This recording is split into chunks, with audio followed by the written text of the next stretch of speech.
What's going on, guys? It's Cimo. So today I want to do a video discussing the winners and the losers from the May 2018 ban list. Now that we've had a day or so to digest these new changes, I thought it'd be cool to kind of discuss the decks that came out of this ban list, you know, pretty much the best off, as well as the decks that really got crippled by this ban list, and discuss those decks in depth. So before we get into that, I want to give a huge shout out to my newest patrons, as always. So big shout outs today to Brandon, to James, as well as Timothy. You guys are the reason that this channel is growing strong. And if you guys want to help support me in the channel through Patreon, then check out the Patreon link in the description below. But without further ado, let's go ahead and get right into it. So the changes on the May 2018 ban list really affected a lot of things, and I want to start off by discussing the losers of these changes. So I think the biggest loser most likely on this list is probably Pendulum Magician. Pendulum Magician took a massive hit in several different ways. The banning of ASTROGRAPH Sorcerer is just absolutely massive, not even just for Pendulum Magician, but also just for other decks that we're going to cover on this list as well. But I think that's the central component here. I mean, being able to just recur ASTROGRAPH Sorcerer with Electromite is a really big deal, and now that you don't have this constant engine of basically free advantage, Pendulum Magician is not going to be nearly as good as it once was. And also you've got to realize that Starving Venom got banned as well, and that was mainly due in part to the FTK, but the other thing when you take the FTK out of it is that Starving Venom was used to copy Electromite to further abuse this loop with ASTROGRAPH Sorcerer. So Starving Venom also did a lot of cool things on itself. It had piercing, it was able to copy cards' effects, and while I don't personally agree with that hit in general, these hits are going to be significant enough that Pendulum Magician's power level is definitely going to be diluted. Now, the thing is Pendulum Magician going to be unplayable? I don't think so. I think that Pendulum Magician is still going to exist in some form. You have to realize that you still have a lot of very powerful cards in the Pendulum Magician's arsenal, and you also have the fact that it's Pendulum Magician. It's a pendulum-based archetype, and any deck that can basically just spam out several monsters onto the board is something you really can't overlook. So while the power level has definitely been hindered, I do think that people are still going to try to find a way to make Pendulum Magicians work in some form or another. And that brings us on to our next big loser of the 2018 May ban list, and that is True Draco. Now, Masterpiece was the hit here, and this was a really big one. The thing with Masterpiece getting hit is that not only is it a big hindrance now for True Draco moving forward, but Masterpiece getting banned now makes it so that a plethora of other decks can re-enter the format, because Masterpiece was just that problematic for those decks to be able to play. And we're going to get into those once we get to the winners list. But Masterpiece being gone is kind of very similar to like Spiral Resort being limited. It's one of those cards that really can just kind of dictate and define a format in terms of what decks are actually viable, and by having it hit on the ban list, it's kind of a good thing to allow those decks to re-enter. Now, similarly to Pendulum Magician, is True Draco going to be unplayable? Again, I don't necessarily think so. Again, with Masterpiece being gone, the deck loses a ton of its resilience, a ton of its power. Realistically, it lost its win condition, but you have to realize that Dynamite Knight is back at 1, Ignis is back at 3, and Dragonic Diagram did not get hit on the list at all. So you still have all the consistency elements of the Draco deck, and in the OCG, we've actually seen the deck like actually perform at this level, playing in a build very similarly to this style. It pretty much is just going to take advantage of the fact that it has big monsters, it's going to tribute summon, and it's got a ton of skill drains and a ton of floodgates, so it's going to be relegated to more of a stun-based strategy that has less aggressive tools since Masterpiece is no longer legal. So definitely don't count Draco out, but it's definitely been hit severely enough that you don't have to worry about it nearly as badly as you did before.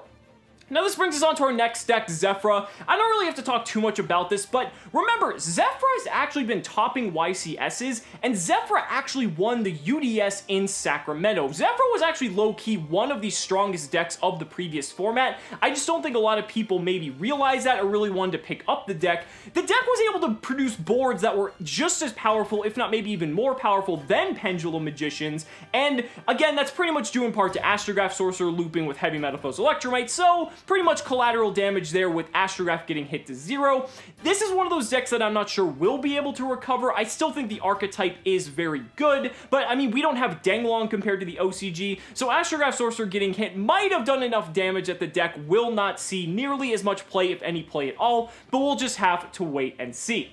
Now this brings us on to 60 card decks. That Grass Looks Greener was hit on the last ban list, and that sucks. You know, I think the thing I really liked about 60 card decks is even though That Grass Looks Greener is a very sacky card, when it resolves, the fact that you have to basically build your entire deck around it, I think was kind of the cool element about it. You know, it wasn't this card that you just throw in your deck. You actually have to play a 60 card deck, and that became essentially fundamental to the strategy of what deck you're able to play. Now, this is going to hurt stuff like zombies, like Lightsworn, Shiranui, even some dinosaur builds were playing it. Infernoids were playing 60 card builds. They might still exist in maybe 40 card variants, but again, there really isn't a lot of use to playing that. And now a card like Left Arm Offering is not nearly as appealing because that was the card you were searching because that was effectively your win condition. We'll have to see what people come up with, but 60 card decks really got hit on this past list.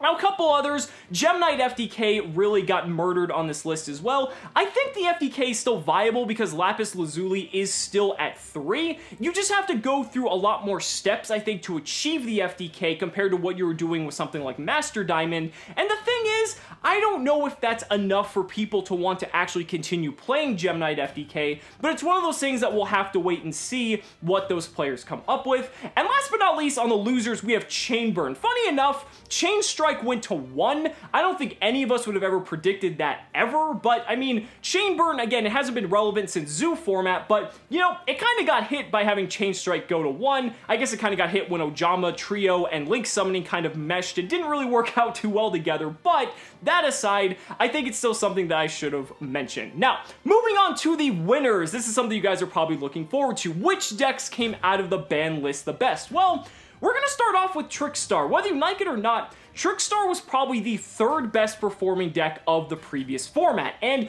you really can't deny that with all the YCS tops and the results that it's had from that, and it's just crazy, you know? And the thing about that is, you know, Reincarnation's still at 3, Terraforming still at 3, everything the deck has is still at 3, but it's one of those decks, again, that now that we're going to be entering a new format, Trickstar needs to essentially redefine its identity once again to try to figure out what tools it needs to mold and adapt to this new May 2018 format. Still a very strong contender, but something you definitely should keep your eye on. That moves us on to Invoked. Invoked, another deck that surprisingly dodged the ban list. ALEISTER still at 3, Meltdown is still at 3, Invocation is still at 3, Terraforming still at 3, Macabre is still at 3. All of these cards kind of just got murdered in the OCG, but yet here in the TCG, we still have them at full power. And especially stuff with like the Sky Strikers coming out and all these different things, the splashability of this engine is something that cannot be overlooked. So with Mech Knight Invoked still there, you've got the Hand Trap Invoked variant. This engine is so splashable, and even just on its own as a standalone deck, the deck's really good, so definitely something that came out really well out of this ban list. Then we've got dinosaurs. You know, Oviraptor is still at 3, Ultimate Conductor Tyranno is still at 3, and one of the biggest things is that Dragonic Diagram did not get hit on this ban list, which means you can still search your True Kings and pop your baby dinosaurs utilizing the Dragonic Diagram in the dinosaur deck, and you can pull off some really cool combos. Now, is that the direction the deck's going to take? I don't necessarily know, but the options and the tools are there for people who want to experiment. And that was what I personally like the best about this list, is that they hit Masterpiece instead of Diagram, so Diagram can actually still be used as a tool for other archetypes to take advantage of. Now this moves us on to Altergeist, speaking of Masterpiece. Now, Altergeists are one of the decks that, basically with Masterpiece getting banned, this deck becomes much better in the metagame, because Masterpiece was just one of those cards that can really just put a damper on Altergeist strategy as a whole, just the fact that it's immune to trap cards, like that's really all you have to say, and that was a really big problem. But now that Altergeist players don't have to worry about that, that is a huge sigh of relief for all the Altergeist players going into any competitive events. The deck is still incredibly strong. It's got a very just strong arsenal of weapons at its disposal, and realistically, the deck's still relatively new, so a lot of players haven't really figured out ways to play around it too well, except from just dropping something like a red reboot. But we'll just have to see. I think this is definitely one of the decks that's going to be much better now that Masterpiece is banned. Now this takes us on to Goki. Goki has been definitely overperforming as of late. It's been doing very well, getting first place and getting tops and multiple regionals before the ban list, keep in mind. That's not even considering the fact that we have a new ban list where Pen Magician and Draco are going to be irrelevant, but Goki pretty much is completely unhindered by the ban list. So again, this is a deck you're definitely going to want to learn whether you're playing it or playing against it, because this is going to have an extreme surge in popularity. In that same note, we've got Spiral and Spiral Nightmare, I guess, that again, aside from Ancient Fairy Dragon getting hit, the deck is still extremely playable, and it's a very strong contender going second at that, which means not only can you set up insane Nightmare boards with Trigate Wizard going first, but then you can break your opponent's boards with Tough and Agent going second, and this deck has definitely been doing very well on the regional level, again, before Masterpiece and the Pendulum Magician cards got hit, so do keep that in mind. The decks that have been performing well before these hits are going to be the ones that are going to exceed even farther now that we have this brand new list.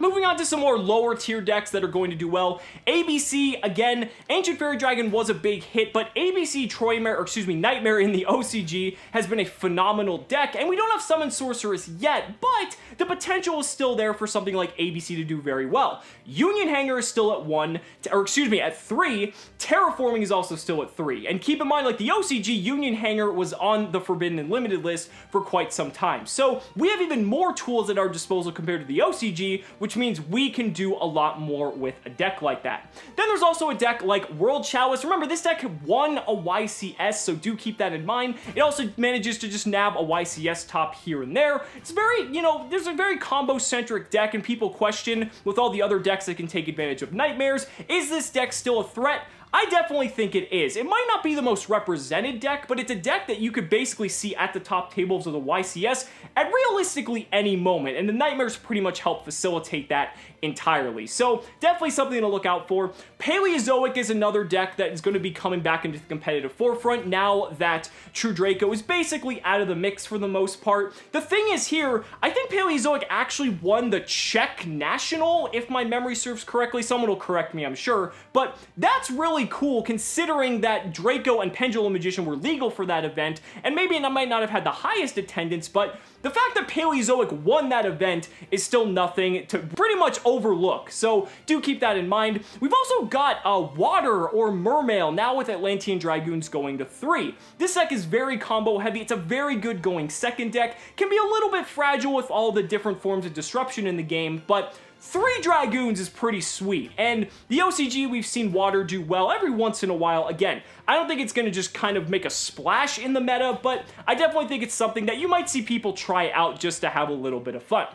Now, wrapping up this video, Burning Abyss, again, dodged another ban list. I mean, who would have thought? I mean, again, this deck is able to top, but not something you see too often, but it's always there, so, Dante is still, at 3. It's kind of crazy to think, but it managed to survive another ban list. And last but not least, we have the deck that pretty much won the most out of anything on this list, the Sky Strikers. Basically, with Masterpiece going to 0, the Sky Strikers are going to have an incredibly easy time coming and helping dominate the format. Masterpiece was a very big problem for that deck, and a lot of people argue that if Masterpiece existed, the Sky Strikers or the Brandish or the Sentoki, whatever you want to call them, might not have had as easy of a time, but these cards are coming at the end of the month. They're extremely generic, they're extremely powerful, and while we may not have some of the tools that the OCG has, this is a deck or an archetype that you really need to keep your eyes on as we move into the later weeks of this format. But we'll just have to wait and see. Those are just my thoughts. Guys, let me know down in the comments what you guys think about the winners and losers of the May 2018 ban list. I'd really love to hear your thoughts. Guys, thank you so much for watching the video. Be sure to like the video as always. Subscribe to the channel for more amazing Yu-Gi-Oh content. And if you found this video informative, consider backing me on Patreon, because just by pledging only $1 a month, you're investing in my ability to continue bringing you amazing Yu-Gi-Oh content. So thanks so much again, and we'll see you next time.